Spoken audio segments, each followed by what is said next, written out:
owner, a mother, you know, a woman, like just as a human, like from this experience of Dubai? Yeah, 100%. I've learned that I have a very low tolerance for bullshit. Um, I think that was the number one thing I took away. I didn't know, and I don't know if it's because I'm so busy that I genuinely just don't have the time for small talk. I don't really have the time for bullshit.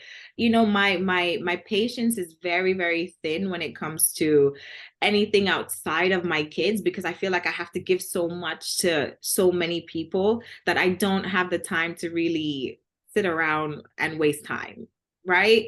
So I think I've learned that about myself, and I think I've worked on that. I've worked on actually sitting, thinking about it, giving a better response sometimes, and not making everything about myself. So I feel like that I've taken away.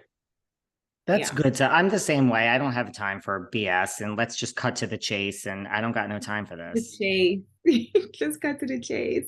But sometimes, sometimes it might be bullshit to us, but it's not bullshit to the person, right? Like that's probably really how they feel about something, even though, you could care less. Maybe it's good to care a little bit more when it's not something that necessarily interests you.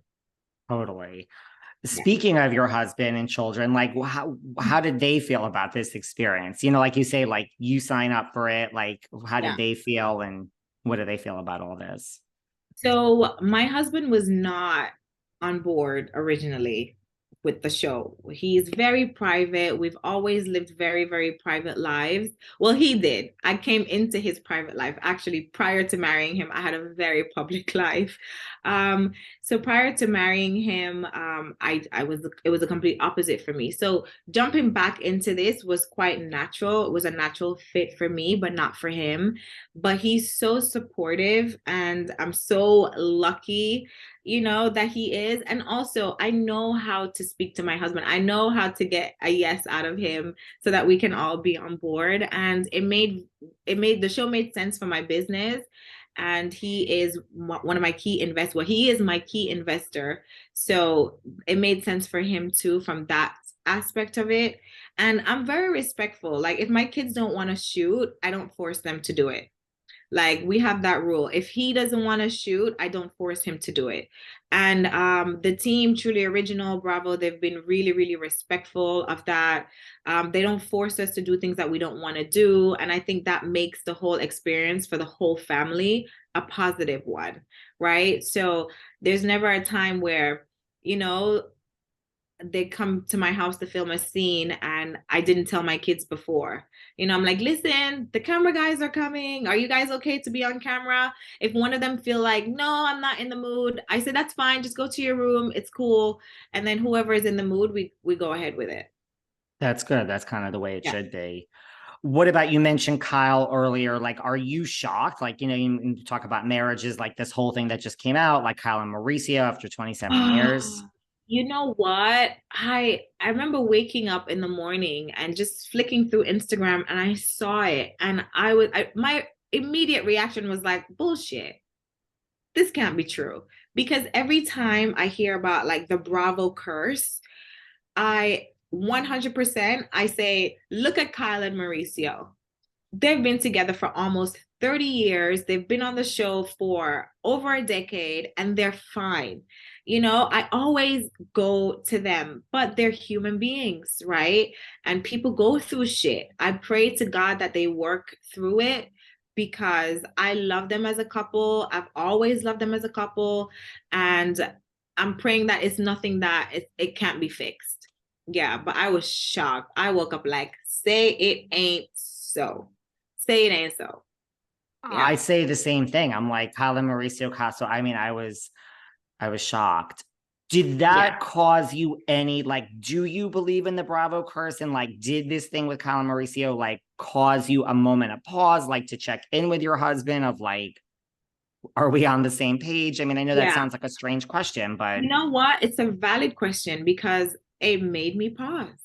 And I remember sending the article to my husband. He can't check DM, so I had to send the link to him to his WhatsApp so he can and he was like, because he loves Kyle and Mauricio as well. And I said to him, "Oh my God," and he said, "Oh my God," like both of us, like that was a reaction. And I said, "Babe, I don't know about this whole Bravo curse thing because I believe in God, and who God bless, no man curse. Not that they're not blessed, but we stay prayed up over here. Um, but it does make you just like think, but it can't just be the show. I feel like it has to be outside things as well, right? I think being on a reality TV show, your life is on in a spotlight, but if there's nothing there, then there's nothing to shine on, right? So I'm praying to God over mine. I'm praying to God over mine because honestly, I cannot imagine my life without my family, my husband, my children. They're my worlds. So I know it's really tough for her. I know it's really tough because she's a mama bear and a wifey bear like me. So I can only imagine. And I send prayers and all the blessings to them. It's just something to be cognizant of, being on TV. Like you said, Yeah, you've been on yeah. TV before. So that probably, like, did that help you that you were on College Hill and like kind of in the public eye? Like, did that help you with this experience? 100%, 100%. I'm a really strong believer in God. You go through things in life, whether it's like something positive or negative, to prepare you for the next thing that's coming.